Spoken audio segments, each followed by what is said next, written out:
El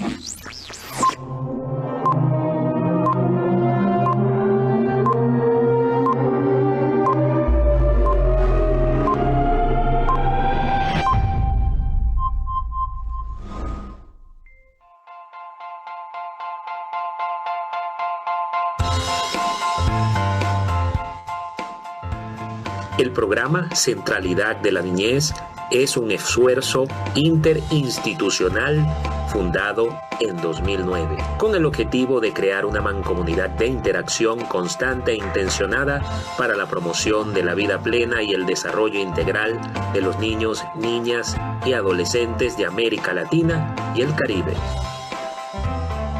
Actualmente está conformado por el Consejo Episcopal Latinoamericano, World Vision América Latina, Cáritas América Latina y el Caribe, la Federación Internacional Fe y Alegría, la Confederación Latinoamericana y Caribeña de Religiosos y Religiosas, la Confederación Interamericana de Educación Católica y el Movimiento con la Niñez y la Juventud.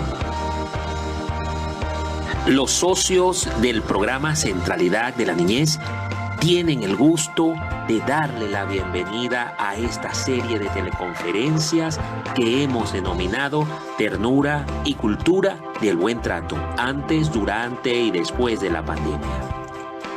Esto con el objetivo de animar una profunda reflexión sobre escenarios presentes y futuros, conocer iniciativas de organizaciones eclesiales a fin de ir aunando esfuerzos en favor de nuestros niños, niñas y adolescentes en una acción más sistemática, articulada, coordinada y con mayor incidencia una vez superada la pandemia del COVID-19.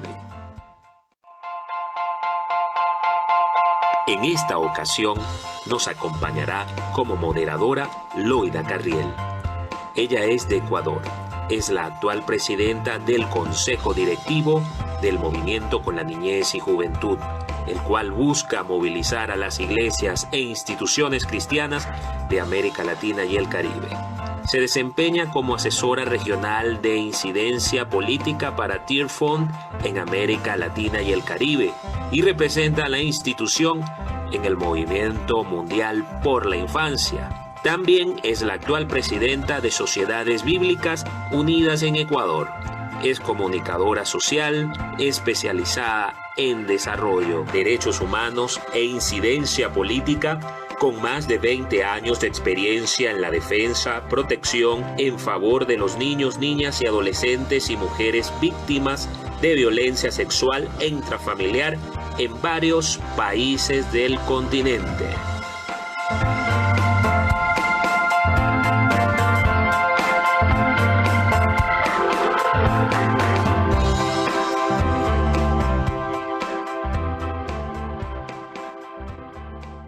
Hola, ¿qué tal? Muy buenos días. Qué gusto compartir con ustedes en esta mañana hermosa que nos ha regalado el Señor aquí en todo nuestro continente americano, aquí en Sudamérica. Es un privilegio para nosotros, los que hacemos el programa Centralidad de la Niñez, compartir con ustedes esta serie de teleconferencias y esta última conferencia denominada El papel de las comunidades de fe en la protección y bienestar de los niños durante y después del COVID-19. Estamos llegando a la quinta y última de la serie de teleconferencias, Ternura y Cultura de Buen Trato antes, durante y después de la pandemia. Y hoy tenemos una invitada especialísima. Se trata de Ornella Barros. Ella es colombiana, politóloga de la Universidad de los Andes y tiene una maestría en Derechos Humanos de la Universidad de Oslo.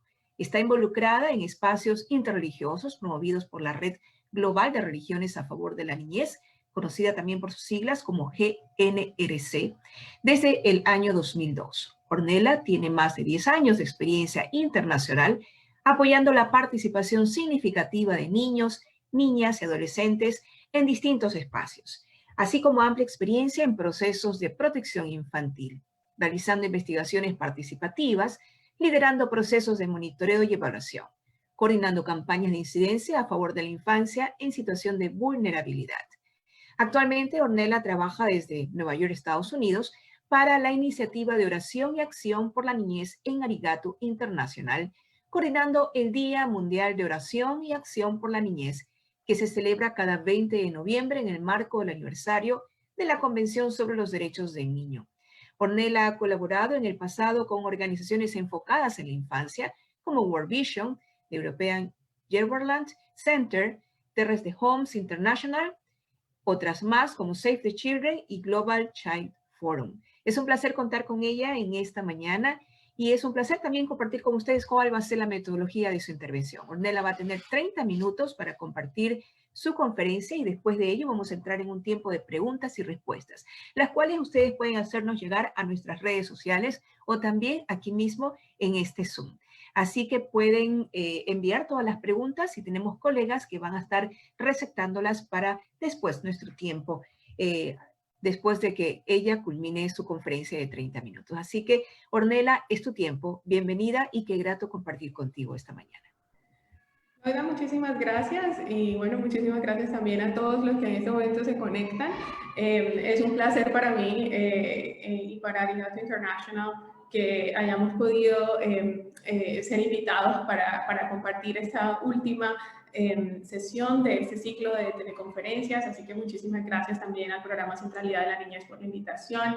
Y como Loida comentó en la mañana de hoy, vamos a hablar un poco sobre el papel de las comunidades de fe en este contexto tan crítico y difícil también para esa región en particular, que es la pandemia de COVID-19. Voy a tratar de mantenerme dentro de esos 30 minutos para que tengamos suficiente tiempo de preguntas y respuestas.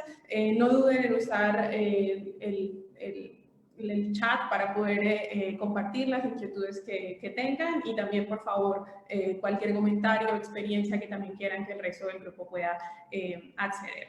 Vamos a empezar por de pronto hablar un poquito de Arigato International, que es la organización que represento y que fue...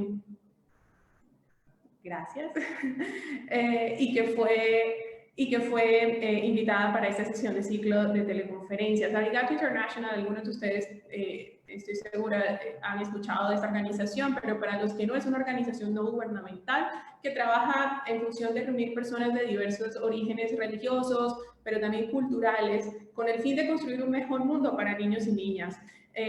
¿A través de qué lo hacemos? A través de 4 iniciativas que ven en la parte de abajo, que son la Red Global de Religiones a Favor de la Niñez, GNRC por sus siglas en inglés, el Programa de Educación Ética, la Iniciativa de Oración y Acción por la Niñez y la iniciativa que busca acabar con la pobreza infantil. La idea de Arigato, desde la esencia, desde lo que somos, trata de trabajar en función de traer múltiples actores que garanticen que todos los niños y niñas sean tratados con dignidad, que se respeten sus derechos, pero que sobre todo también tengan la oportunidad de perseguir libremente su pleno potencial humano. Arigato International es la única organización en este momento que es exclusivamente enfocada en la infancia desde una perspectiva de colaboración interreligiosa.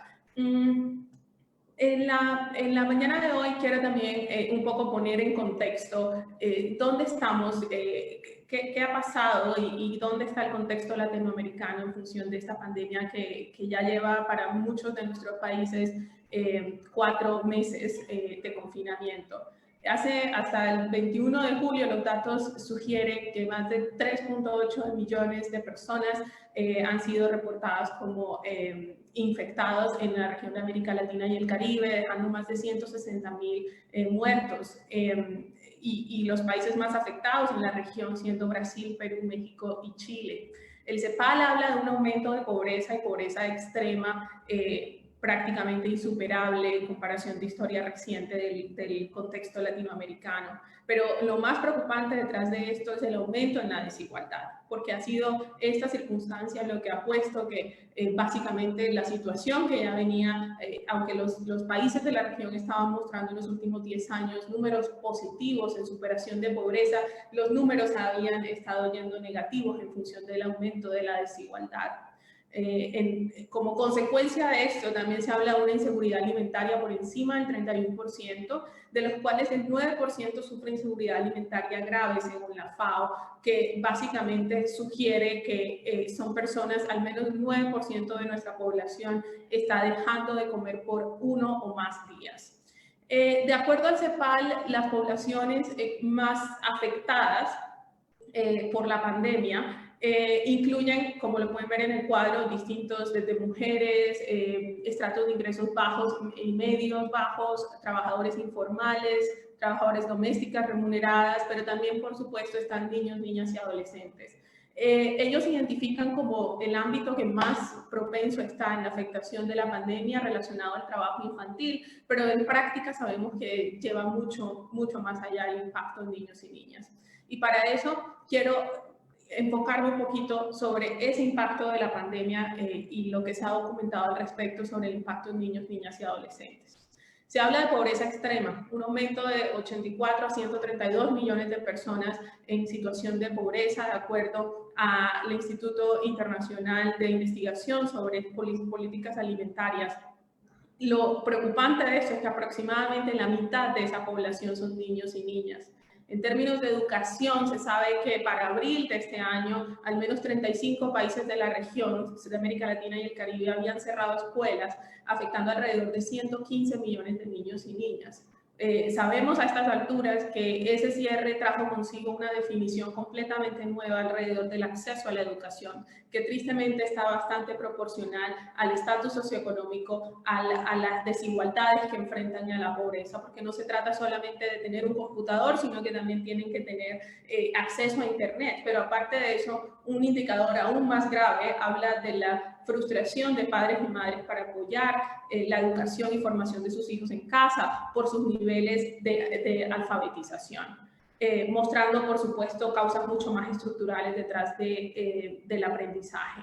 En términos de salud física, se habla, según CEPAL, del incremento de desnutrición infantil y malnutrición, y UNICEF reporta el incremento de violencia contra la niñez, incluido el tema de violencia intrafamiliar, pero no solamente eso, sino también el riesgo y exposición a abuso y explotación sexual, y bueno, también violencia en línea. En términos de salud mental, se habla de las relacionadas al confinamiento, el estrés familiar y también, por supuesto, la xenofobia y la discriminación, que no solamente hace unos años podíamos decir, sí, claro, los países que enfrentan la situación de refugiados y las crisis de guerras como en Siria o en Yemen, pero la situación real aquí, cerquita de nuestro contexto, está con la misma crisis que está viviendo la región con la población venezolana y toda la exposición que hay alrededor de esa definición de nosotros y los otros y la discriminación que está sufriendo en particular esta población en nuestra región. Poco se ha dicho, por no decir casi nada, alrededor del impacto espiritual, y eso es lo que en esta mañana nos convoca, porque sabemos la inminente y respuesta que comunidades de fe, líderes religiosos y organizaciones basadas en la fe proporcionan en momentos de crisis humanitaria. Sabemos que son, incluso se consideran como de los primeros, digamos, actores respondiendo a estas crisis. Pero vamos a darle también un sentido, aparte del extraordinario trabajo humanitario y tangible que se hace, hay una oportunidad enorme alrededor del impacto espiritual que la pandemia tiene en niños y niñas, porque afecta también el propósito, el significado que los niños dan a su propio sentido, a su vida, pero también el relacionamiento. Puede entenderse que esta dimensión espiritual, por supuesto, está relacionada también al impacto de su salud física o de su salud mental, pero la dimensión espiritual, sabemos, lo lleva un poco más allá. La espiritualidad en la Convención sobre los Derechos del Niño, que es el marco que usamos desde Arigato International, reconoce el derecho de todo niño a un nivel de vida adecuado para su desarrollo físico, mental, espiritual, moral y social. La Convención sobre los Derechos del Niño no desconoce en absoluto la dimensión espiritual dentro del desarrollo del niño o niña, pero tampoco va mucho más allá en la definición. El desarrollo espiritual, nosotros lo presentamos alrededor de básicamente 6 elementos que sentimos definen el desarrollo espiritual de niños y niñas, partiendo del hecho de la inherencia, de que es intrínseco a sus vidas, a la condición humana que tenemos ya hoy como adultos, pero esa digamos, dimensión de que somos seres espirituales. y de que no viene solo porque, digamos, nacemos y hace parte de nuestra condición humana, sino que también está definido por un proceso que inicia desde la primera infancia, desde los primeros años de vida, de acuerdo a las capacidades, pero también el desarrollo, las etapas de desarrollo del niño y la niña. Está definido por la búsqueda permanente de identidad, de definir quiénes somos y qué significado y propósito tiene nuestra vida. El desarrollo espiritual también está definido absolutamente por estas relaciones que se construyen a lo largo de la vida, la relación consigo mismo, la relación con los demás, la relación con el entorno físico y natural, pero también con Dios, con la divinidad o con el trascendente. Los entornos también definen ese desarrollo espiritual de niños y niñas, porque se desenvuelven no solamente en su individualidad y en su privacidad, sino también en una esfera más pública que involucra también, y privada, que involucra a la familia, que involucra a la escuela, que involucra la comunidad.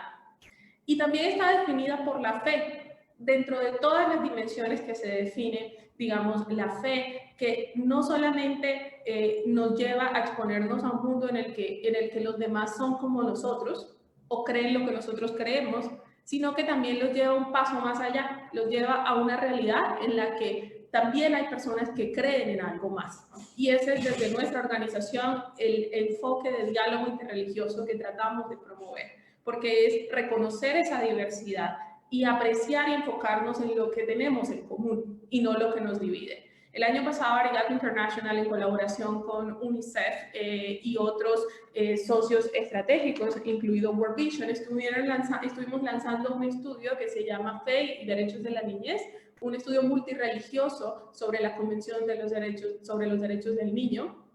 Y es un estudio que básicamente incluyó perspectivas de 7 religiones para mirarlo a la luz de los principios que rigen la Convención sobre los Derechos del Niño, para encontrar esos puntos en común, esos valores que básicamente no contradicen y priorizan la dignidad de los niños y niñas. Entonces la espiritualidad va más allá también de la fe y de la religión, es mirar un poco más allá de lo que creemos, pero sí en función de nutrir básicamente todo esto que le da sentido y propósito también a nuestra vida. Digamos, hay esfuerzos alrededor de qué es lo que hace que las comunidades de fe, que los líderes religiosos y las organizaciones basadas en la fe traigan, cuál es el valor agregado del trabajo de ellos a lo que corresponde con niños y niñas. Hace un poquito más de un año, la Iniciativa de Aprendizaje Conjunto sobre Fe y Comunidades Locales, JLI por sus siglas en inglés, lanzó un estudio acerca del porqué y de los mecanismos de las comunidades de fe para prevenir la violencia contra la niñez. Y este estudio resalta 3 niveles de capitales, digamos, que hacen únicas las contribuciones de las comunidades de fe. Ellos hablan del capital espiritual, del capital social y del capital de acceso. El capital espiritual, mirándolo desde toda esta, digamos, oportunidad que tienen las comunidades de fe para, digamos, traer a través de la oración, de los sermones, de textos sagrados, de rituales religiosos, de transmitir, digamos, esa autoridad moral, pero esos consejos y ese acompañamiento a individuos. Para prevenir, para cambiar comportamientos, para influenciar prácticas que perjudican y que hacen daño a niños y niñas. Ellos también tienen el capital social, que tiene todo que ver con la infraestructura, tiene todo que ver con las organizaciones, con los recursos humanos, para, digamos, llevar el mensaje y digamos, también desafiar los sistemas que no permiten o que perpetúan la violencia contra la niñez. Y también cuentan con el capital de acceso, que es tal vez el capital más obvio a nuestra luz y tiene que ver con que las comunidades de fe llegan donde ni el Estado llega. Se convierten en los guardianes de las comunidades, se convierten en un punto de referencia y de seguridad para las comunidades. Entonces, si pensamos en estos 3 niveles y este capital y la crisis en la que hoy estamos, ¿cuál viene siendo el alcance de las comunidades de fe? Si usamos un modelo más socioecológico para tratar de entender mejor, Tenemos estos 3 capitales, estas 3 características que nos hacen únicos nuestro desempeño y nuestra oportunidad de apoyar significativamente al desarrollo y bienestar de los niños y niñas. ¿Cuál es ese alcance? Ese alcance para utilizar estos 3 capitales puede verse desde lo más individual, que es el niño y la niña, desde el ser que va a la iglesia los fines de semana, o que trata de conectarse y compartir con escuelas dominicales, o que trata de interactuar con una comunidad que es más allá del núcleo familiar. Es ese contacto directo que está desde la individualidad de líderes religiosos y de comunidades de fe y la influencia que tienen en la formación de la identidad y la crianza de niños y niñas. El segundo nivel tiene que ver con el entorno de cuidado. ¿Cómo usamos esos capitales para influenciar positivamente el entorno de cuidado de niños y niñas que vinculan e incluyen la familia, la escuela, la comunidad, los amigos, los pares? ¿Cómo podemos usar este capital para transmitir ese mensaje también de cuidado en ese entorno en el que los niños y niñas se desarrollan? Hay otro nivel que tiene que ver con la incidencia.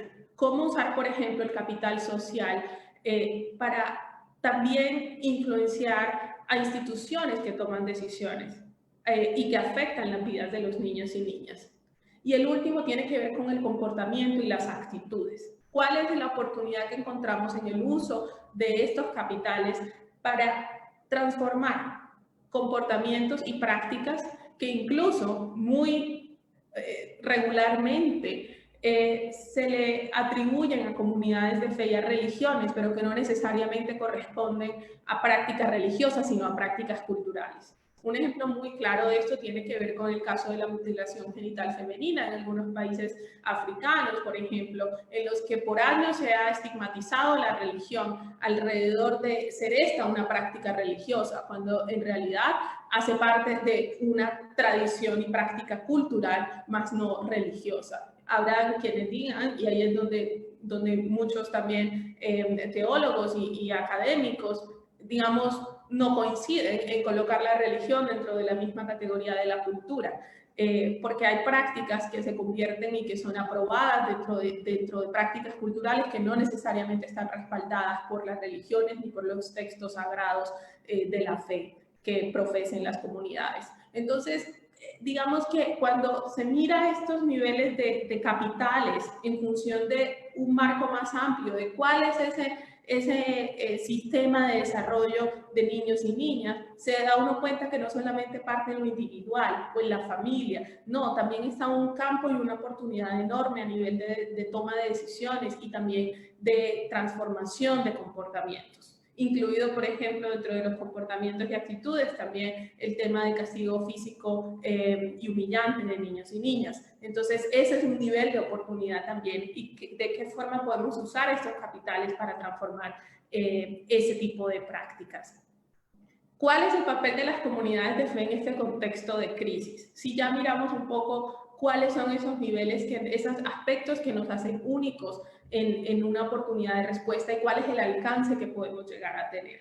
Estas son las preguntas que guiaron nuestra reflexión como organización acerca de nuestra respuesta a la situación de pandemia y el rol de las comunidades de fe. Estas 4 preguntas tienen que ver con cómo apoyar el bienestar espiritual de niños y niñas en un mundo cambiante cuando los espacios que promueven su pleno desarrollo se ven afectados, porque las escuelas están cerradas, porque están en confinamiento, porque dejaron de ver a sus familiares y amigos y personas que también le brindan seguridad. ¿Cómo apoyamos el bienestar espiritual de niños y niñas cuando sus identidades, el sentido de pertenencia y conexiones con otros están siendo afectados?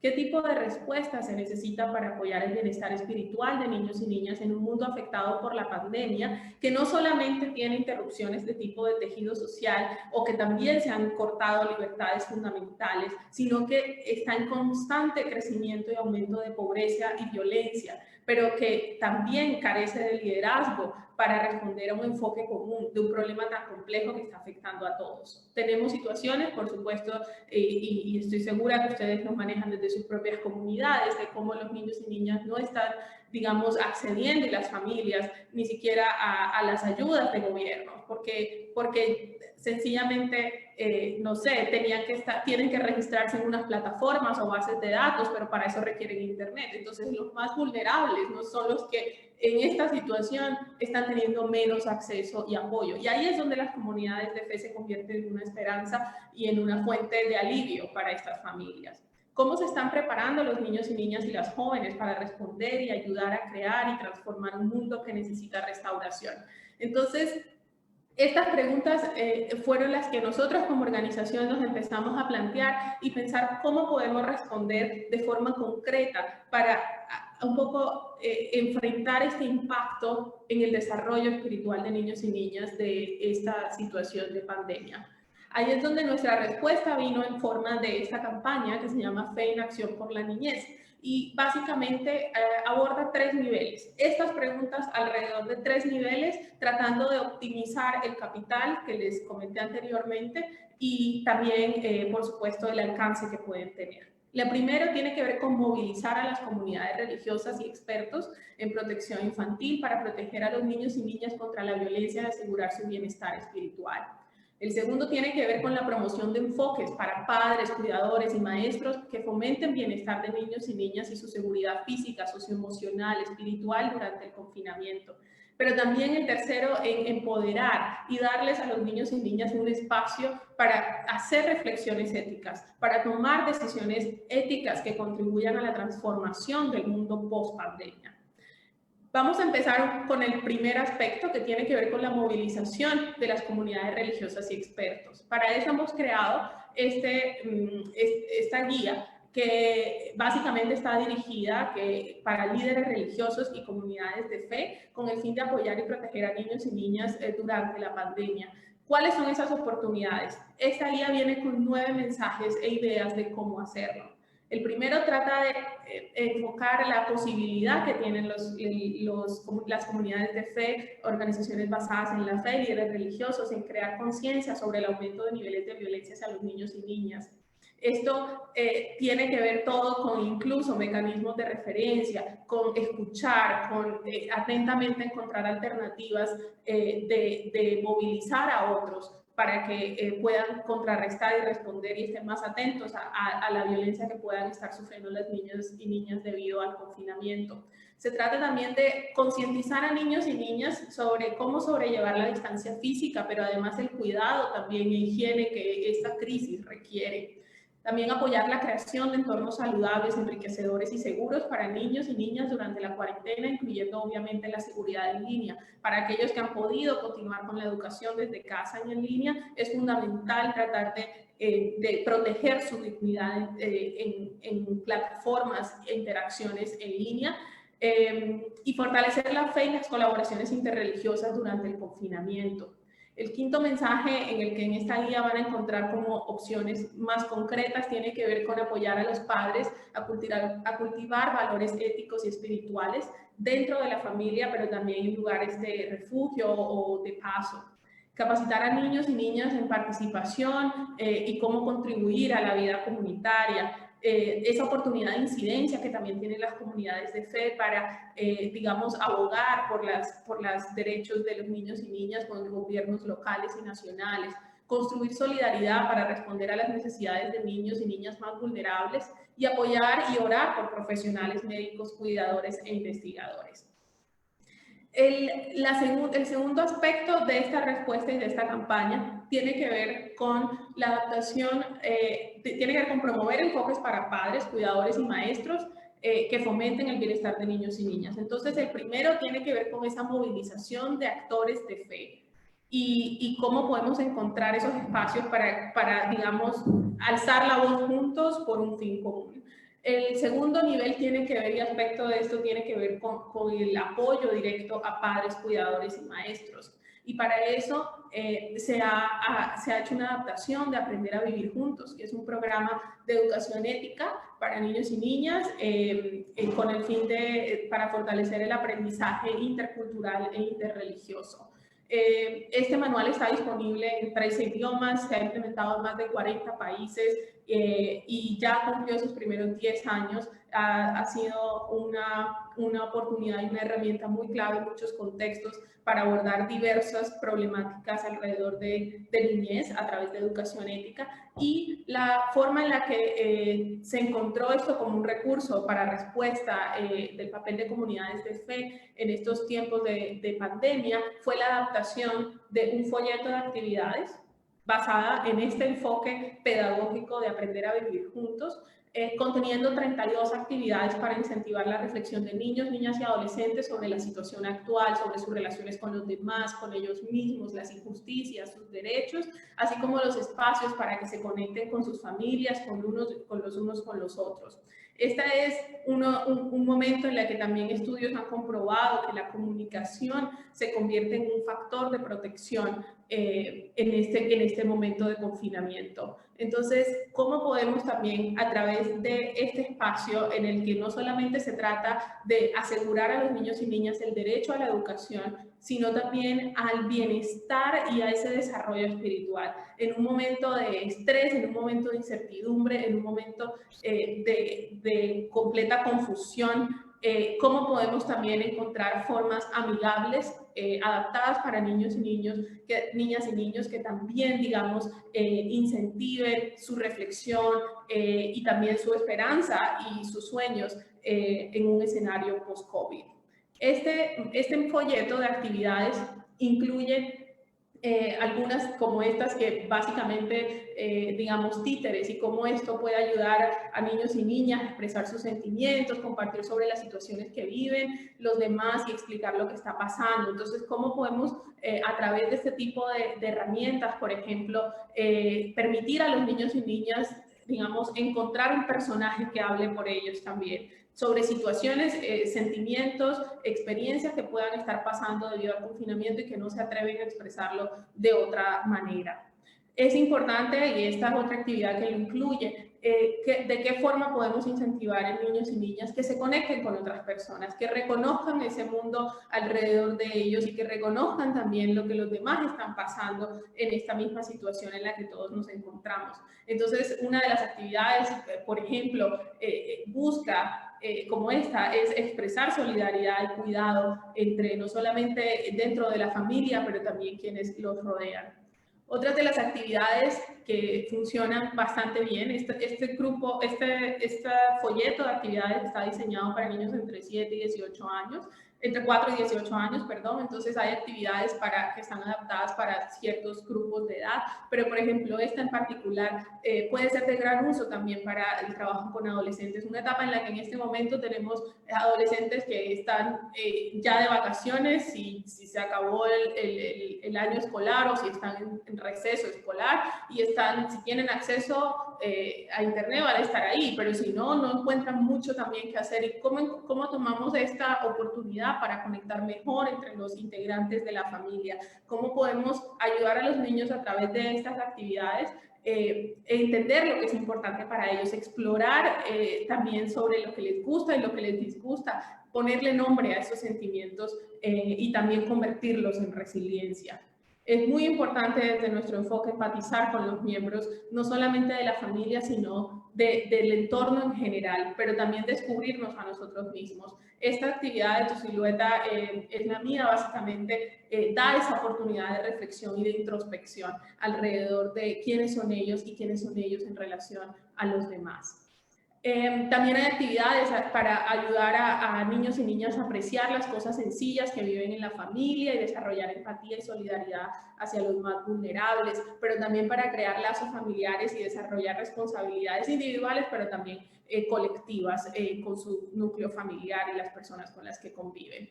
Entre los materiales también tenemos, para quienes de pronto no tienen el tiempo, la disposición como padres o cuidadores de ir a través de este folleto, de estas 32 actividades, pero quieren tener alguna idea de qué tipo de cosas pueden hacer para apoyar y responder como apoyar espiritualmente a sus hijos e hijas en este proceso y en este momento de pandemia. Están estos mensajes que son como dos pósters en los que pueden encontrar algunas ideas sobre cómo pueden poner en práctica este acompañamiento con sus hijos e hijas. Y el tercer aspecto tiene que ver con la participación de niños y niñas como medio de empoderamiento y protección. Es fundamental para niños y niñas y obviamente la Convención lo rescata a través del artículo 12 y otros artículos, pues provisiones que tienen que ver con el derecho a la participación, pero desde la experiencia que hemos tenido de comunidades de fe, pero también interreligiosa, nos hemos dado cuenta del poder de la participación de niños y niñas como medio también de protección. Entre más espacio tienen ellos también de expresarse, de comunicar, de compartir con otros quiénes son, cómo se sienten, hemos identificado que también tienen más, digamos, valor de poder proteger a otros, de poder comunicar a otros. Y definitivamente lo hemos intentado a través del trabajo de la GNRC a nivel global. La GNRC hace un trabajo también fabuloso con niños y niñas, involucrándolos en sus comités gestores, en talleres, pero también en roles también de liderazgo. Entonces, algunos de esos espacios o oportunidades que ustedes pudieran considerar incluye que si son talleres o webinars o teleconferencias liderados por niños y niñas, invitarlos como panelistas, compartir mensajes, pero también una que en particular hicimos y también quisiéramos promover tiene que ver con oración interreligiosa con niños y niñas. El reconocer esa diversidad que hay en el mundo y favorecer espacios en los que ellos también con respeto y solidaridad estén dispuestos a escuchar a otros pares y construir como una sociedad basada en este respeto y empatía desde muy pequeños. Y no solamente esperar a llegar a adultos para empezar a entender el valor agregado que tiene cuando nos enfocamos en lo común. Entonces, la experiencia ha mostrado que es una oportunidad para que también se reafirmen en su fe, pero al mismo tiempo compartan y valoren y aprendan y se interesen a desarrollar su pensamiento crítico hacia los demás. Cómo este reconocimiento y esta oportunidad también favorece su desarrollo espiritual, que en este momento es de gran valor. No quiero tomarme más tiempo para tener al menos unos 20 minutos de preguntas y respuestas, pero muchísimas gracias por su atención. Gracias a ti, Ornella. Qué placer compartir contigo esta mañana y esta conferencia interesantísima sobre el papel de las comunidades de fe en la protección y bienestar de los niños durante y después del COVID. Sin lugar a dudas, la espiritualidad es muy importante y es lo que a muchas personas realmente nos está haciendo sobrevivir en todo sentido. Y mucho más en los niños, niñas y también adolescentes. Hay varias preguntas en los chats y en las redes sociales. Muchas de ellas tienen que ver con los materiales, dónde encontrarlos. Permítanme que pueda leer en mi teléfono para recordarles que todos estos materiales, no solamente las teleconferencias pasadas, sino también de esta, ustedes lo pueden encontrar en huellasdeternura.org/teleconferencias. huellasdeternura.org/teleconferencias. Y asimismo también tenemos varias preguntas, algunas que nos están haciendo llegar a las redes sociales y también a este Zoom. Y algunas son parecidas, por eso yo quisiera comenzar con esta primera, Ornella, que es un compilado de varias preguntas con el mismo enfoque y que tiene que ver con la espiritualidad en los niños y los contextos en los cuales ellos se desenvuelven también. Por ejemplo, cómo despertar el sentido de espiritualidad de los niños y las niñas cuando en la familia no hay un ambiente propicio para ello, y mucho más en esta cuarentena o en esta pandemia, en este tipo de confinamiento que todavía estamos viviendo en algunos países. Ornella, tenemos aproximadamente 5 preguntas en estos momentos y todavía nos quedan más o menos unos 15 minutos. Si tus respuestas pueden ser entre 4 minutos o 3, sería excelente. Adelante con la primera. Entonces, ¿cómo despertar el sentido de espiritualidad de los niños y niñas cuando en la familia no hay un ambiente propicio para ello? Sí, gracias Loida y el interés de todos en el contenido, pero también en los materiales que pues hemos puesto disponibles. Bueno, es algo que la experiencia ha mostrado, ¿no? La mayoría de organizaciones enfocadas en niñez hemos estado por años enfocadas en niños y niñas, y creo que solo hasta muy recientemente hemos estado más intencionalmente tratando de conectar el niño y niña con el entorno de cuidado. No creería que se puede, digamos, nutrir y fortalecer el desarrollo espiritual de niños y niñas sin involucrar los cuidadores. Hay experiencias que muestran que en efecto, digamos, es un proceso de años. En este momento de confinamiento, la forma, y es por eso que los materiales que hemos lanzado están dirigidos a líderes religiosos, comunidades de fe y cuidadores, padres y cuidadores, porque no hacíamos mucho, las actividades son para los niños, pero la idea es que también lo puedan compartir con los cuidadores. Entonces, creo que no es una respuesta aislada de solo buscar cómo nutrir la espiritualidad de niños y niñas desde lo individual, sino cómo encontramos mecanismos que incentiven que los adultos también se involucran en el proceso de desarrollo de los niños y niñas. Y es esa la apuesta que hemos hecho en particular con esta respuesta a la pandemia, que yo no enfoqué mucho en el después COVID, porque el post-COVID realmente es bastante incierto y lo que hemos visto hasta ahora es que todavía tenemos bastante tiempo en el durante, y en eso nos queremos enfocar. Queremos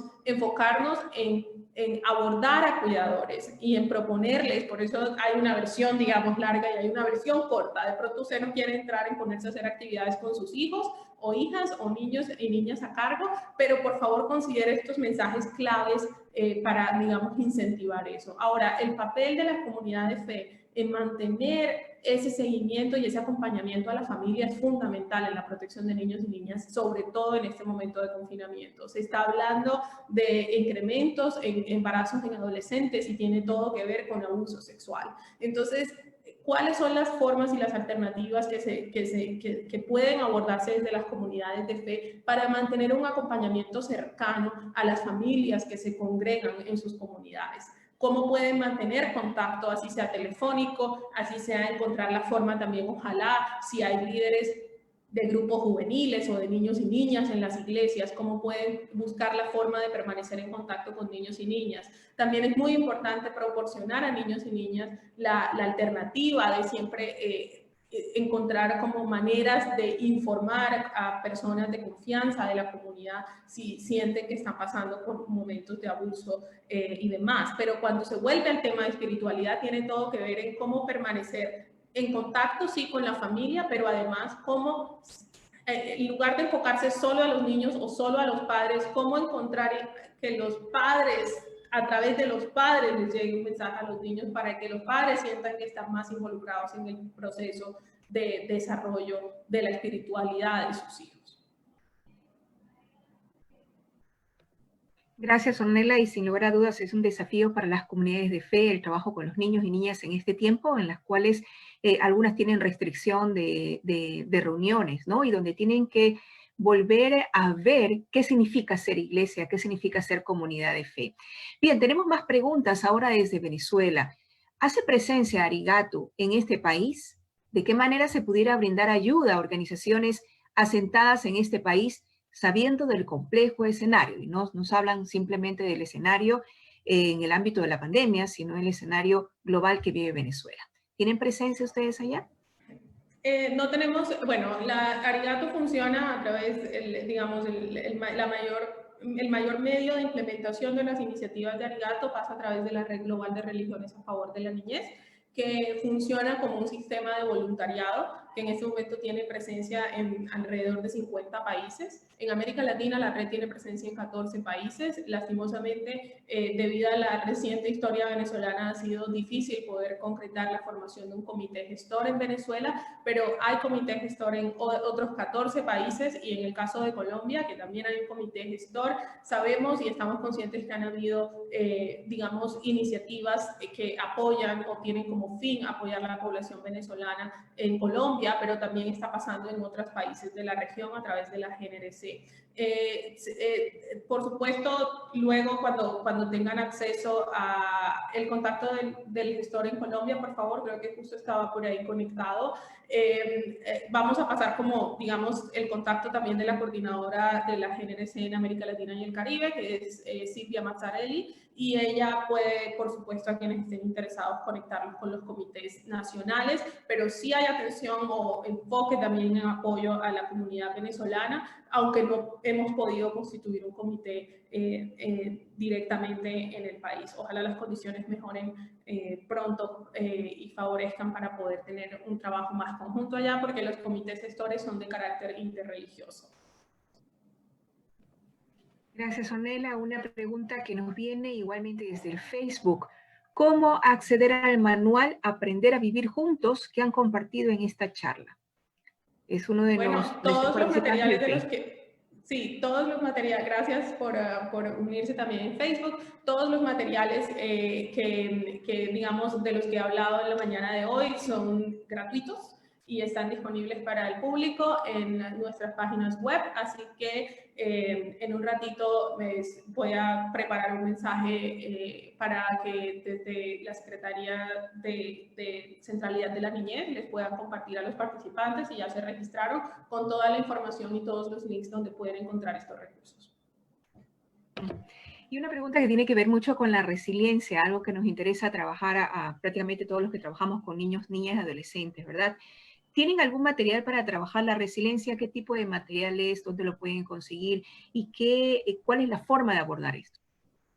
Bueno, básicamente, digamos, el manual Aprender a Vivir Juntos parte como de un diálogo interreligioso que trae como resultado 4 valores como comunes y fundamentales sobre los cuales distintas tradiciones hace más de 10 años acordaron en enfocarse para trabajar a favor de la infancia desde un enfoque de educación ética. Y esos valores incluyen el respeto, la empatía, la reconciliación y la solidaridad. Entonces, cuando tienes esta potencial de educación ética y cómo a través de este proceso de reconocerte a ti mismo en relación a los demás, de nutrir tu espiritualidad, puedes también verte, digamos, desarrollar la resiliencia, digamos, para nosotros va a través de eso. No es necesariamente un fin, sino también un medio dentro de la recuperación y del afrontamiento de situaciones adversas. Entonces, por eso nuestro enfoque hacia resiliencia tiene todo que ver con educación ética, con estar en la capacidad de tomar decisiones éticas con pensamiento crítico que lleven no solamente a beneficio individual, sino a beneficio comunitario, al reconocimiento de la diversidad y a la apreciación de la diversidad. Entonces, eso encontrarlo como el nutrir de la espiritualidad como un medio de resiliencia frente a situaciones adversas. Así que los recomiendo, digamos, revisar este recurso que es el manual de Aprender a Vivir Juntos, las adaptaciones que se han hecho, pero por supuesto creo que eso combinado con estos materiales que se han desarrollado para el contexto específico de COVID les pueden dar una luz importante para el tema de resiliencia. Ornella, y los que trabajamos con niños, niñas, parte de nuestro trabajo es el fortalecimiento de ellos en sus derechos y por lo general tiene que ver con la participación y el estar afuera, ¿no? Estamos hablando ya en el contexto de niños que están dentro. La pregunta es cómo empoderar a los niños y niñas en tiempos de pandemia. Tómate tu tiempo porque sé que esto no se va a decir en 2 minutos.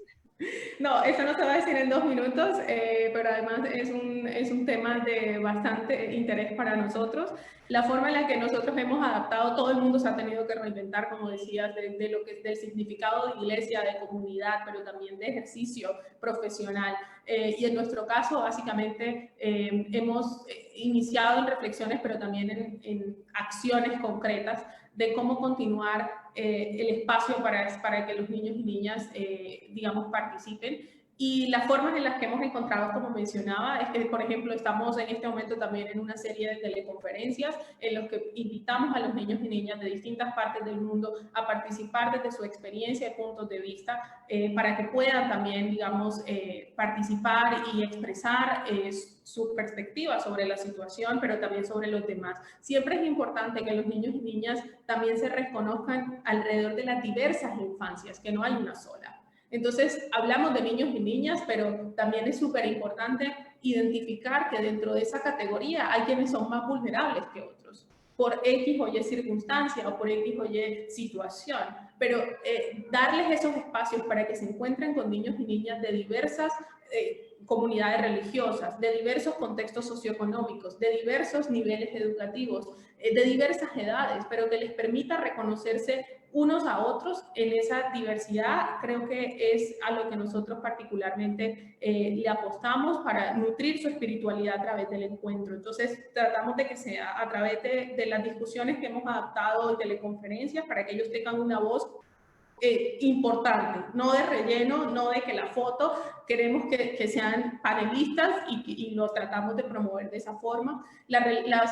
Los espacios de oración interreligiosa también tienen un papel protagónico en ese tipo de espacios, y también hemos estado considerando los desafíos de los niños y niñas y cómo empoderarlos, o sea, cómo la desigualdad que ellos enfrentan para el acceso a educación y aprendizaje y formación no se ve también reflejada en el mismo trabajo que nosotros hacemos, porque la situación en la que estamos es que estamos todo en línea. Entonces, ¿qué pasa con los niños que no tienen este acceso? Lo resaltamos para la educación, pero también cómo nosotros adaptamos nuestro trabajo para no dejar atrás niños y niñas que no tienen ese acceso. Entonces, para eso hemos estado pensando y implementando ideas de empoderamiento que les permitan compartir y participar offline, fuera de línea, no conectados, pero que sí se vea reflejado virtualmente. Para eso, una estrategia, digamos, efectiva tiene que ver con expresiones creativas. Entonces, ¿cómo también pueden incentivar a través de actividades que no requieren que ellos se conecten a Internet, pero que puedan expresarse a través del dibujo, a través de la pintura, a través de la escritura, videos, cosas que disfrutan, pero que no lo vean como una tarea, sino como un espacio en el que pueden expresarse con metodologías amigables que les permitan hacerlo, como parte de las adaptaciones del folleto de las 32 actividades de las que les hablo, y que luego también nosotros podamos visibilizar y ahí sí usar la virtualidad para visibilizar sus voces. Entonces, para nosotros ese enfoque viene desde lo local a lo global y lo local. Eso tiene que volver, no solamente que ellos compartan para que nosotros lo mostremos, sino para cómo nosotros a través de esa visibilización podemos encontrar herramientas que lo devuelvan a lo local. Entonces, una estrategia alrededor de eso es que si trabajamos a nivel internacional, porque nuestra red tiene alcance global, lo que hacemos es que tratamos de que de pronto alguien, un niño o niña en lo local participa a través de X experiencia u oportunidad, comparte con nosotros su visión de su perspectiva. Nosotros tenemos esa más las otras de los demás niños y niñas, y luego cómo volvemos a ese niño individual en lo local, la visión de él o de ella, pero también de los demás niños y niñas. Entonces, cómo también ayudamos desde la individualidad de cada niño y niña que hace parte de los procesos que apoyamos y promovemos, que vean el mundo, que contribuyan a una visión conjunta del mundo que quieren, pero que también tengan la posibilidad de ver lo que los otros niños y niñas ven. Y se trata de que esa dinámica sea viniendo siempre de lo local, pero que también vuelva a lo local. Eso podría ser una teleconferencia aparte sobre participación.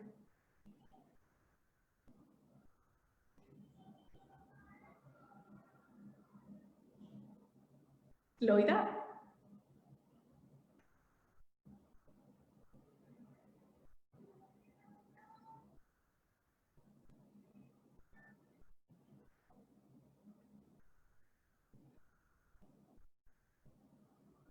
Loida, ¿me escuchas? Sí, disculpa, por favor, que el Internet, una de las cosas es que el Internet no es muy bueno en toda América Latina. Disculpa. Tenemos 3 minutos más para una última pregunta que tiene que ver cómo enfocan las comunidades de fe en el seguimiento del bienestar de los niños y las niñas. Bueno, eso tiene varios niveles. Eso tiene el nivel más individual desde las comunidades de fe y cómo tratan de conseguir y mantener ese contacto directo con las familias. Nosotros en particular estamos a punto de lanzar en septiembre una guía de incidencia alrededor de oración y acción por la niñez, que es una de las iniciativas de Arigato. Y en este momento en el que nos encontramos finalizando la guía, también tiene todo que ver en que el seguimiento va desde el nivel individual de núcleos familiares y en este momento particular de pandemia, cómo podemos permanecer en contacto y conectados con esas familias que hacen parte de la comunidad, pero también cómo podemos mandar estos mensajes para que de pronto quienes no hacen parte directa de la comunidad de fe también tengan acceso y sepan que la comunidad de fe está ahí, atentos y pendientes y dispuestos a ser parte y apoyarlos. Pero también hace parte de lo que nosotros, como del nivel del que hablaba de alcance, de hacer incidencia también, de cómo monitorear el bienestar de los niños y niñas desde un nivel de incidencia. Y incidencia no solamente tiene que ver con incidencia política, de ir al Congreso y hacer, no, hay quienes lo hacen, de hecho, y un ejemplo, digamos, poderoso de eso tiene que ver con la GNRC en Perú y cómo el Comité de GNRC lanzó que tiene distintas comunidades de fe como miembros, lanzaron un pronunciamiento sobre la situación de niños y niñas en tiempos de pandemia. Y esto atrajo la atención del Ministerio de la Mujer y de Poblaciones Vulnerables y fueron invitados a una reunión con el ministerio y en este momento se encuentran desarrollando un plan de acción, la GNRC con este ministerio en Perú, para poder responder a la crisis de una forma más sinérgica. Y fue a partir de este pronunciamiento, porque juntos somos más, así de simple. Fue un pronunciamiento que tenía más peso hacerlo en colaboración que hacerlo individualmente. Entonces, aquí, por ejemplo, no sé, también hay en el caso de Colombia, hay también el Ministerio del Interior, tiene también interés en vincular, digamos, en sinergia con la GNRC, pero también con distintas comunidades de fe, involucrarlos en el desarrollo de políticas públicas, pero eso es solo un nivel de incidencia. La incidencia también pasa a nivel comunitario, la incidencia también pasa a nivel, digamos, de cultura también, de las prácticas y de los comportamientos de los que hablamos. Entonces, hacer monitoreo también es no solamente, digamos, pasa de nivel individual con la familia, sino también cuáles son las oportunidades que tienen a nivel de comportamientos y actitudes, cuáles son las oportunidades que hay a nivel de incidencia también política. Pero también los animamos a través de esta guía de incidencia que va a salir, por ejemplo, cómo pueden considerar espacios que existen, que no son necesariamente políticos, pero cómo a través de alianzas participan de, no sé, los foros regionales que tienen que ver con las metas de desarrollo sostenible, que por supuesto incluye la meta 16.2, acabar con la violencia contra la niñez. Entonces es cómo las comunidades de fe pueden también hacer parte de alianzas y redes más amplias que hacen incidencia desde la sociedad civil para proteger el bienestar de niños y niñas. Y a veces el punto no está en qué hacer, sino cómo hacerlo. Y eso es lo que desde nuestra perspectiva, esta guía de incidencia que sale en septiembre, esperamos pueda contribuir al trabajo de comunidades de fe con ejemplos concretos de cómo hacer planes de acción para hacer incidencia, pero también qué plataformas regionales, por ejemplo, pueden favorecer esos esfuerzos. Muchísimas gracias, Ornella, por tu tiempo. Muchísimas gracias por tu experiencia, muy rica, por cierto, y queda mucho para la práctica para nosotros y muchos desafíos también para quienes trabajamos con niñas, niños y adolescentes. También nuestro agradecimiento a Silvia Mazzarelli, coordinadora para América Latina y el Caribe de la GNRC, quien nos ha ayudado precisamente en el transcurso de este tiempo. Y bien, estimados participantes, queremos darles muchísimas gracias por acompañarnos en todo este ciclo de teleconferencias. En nombre de los socios del programa Centralidad de la Niñez, el Consejo Episcopal Latinoamericano CELAN, World Vision América Latina, Federación Internacional Fe y Alegría, Caritas América Latina y el Caribe, Confederación Interamericana de Educación Católica, CIEC, Confederación Latinoamericana y Caribeña de Religiosos y Religiosas, CLAR, y el Movimiento con la Juventud y con la Niñez y Juventud para América Latina y Caribe, muchísimas gracias.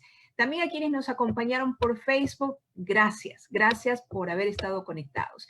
Sin duda debemos seguir apostando a estos espacios muy importantes de encuentro por los niños, por las niñas, por los adolescentes de este continente. Cuando la noche parece más oscura, está más cerca el amanecer. sobre todo en este tiempo que estamos llamados a construir espacios de encuentro y de fraternidad. Así que desde Centralidad de la Niñez seguimos preparando este tipo de espacios. Apenas las teleconferencias son un punto de partida, debemos seguir tocando corazones para la acción, transformemos esa realidad de la niñez y ocupemos los espacios de incidencia. Cada uno de nosotros convirtámonos en multiplicadores de la ternura y también del buen trato. Aprovecho también para recordar lo siguiente: a aquellos que se han inscrito en modalidad certificada, en breve les llegará un correo con las pautas para procesar la participación y allí les estaremos compartiendo los lineamientos correspondientes. Aprovecho también la ocasión para agradecer a todo el equipo de World Vision de América Latina por estas transmisiones, a Marcela Ballestero, Francisco Vinerio y Aristeu Duarte por su gran y valiosa ayuda en el uso de la plataforma Zoom, al equipo del CELAN también por el apoyo a las transmisiones por Facebook y difusión, al padre Luis Enrique Buenrostro, padre Luis Carlos González, Paola Calderón, Jenny Telles, que nos acompañaron a lo largo de las 5 teleconferencias. Y no olviden suscribirse a nuestras redes sociales del programa Centralidad de la Niñez, tanto en Facebook, Instagram como en Twitter, para que reciban la información y materiales de las venideras actividades que estamos preparando. Mil gracias, un abrazo fraterno, sigamos comprometidos con la niñez y juventud de América Latina y el Caribe. Que Dios los bendiga.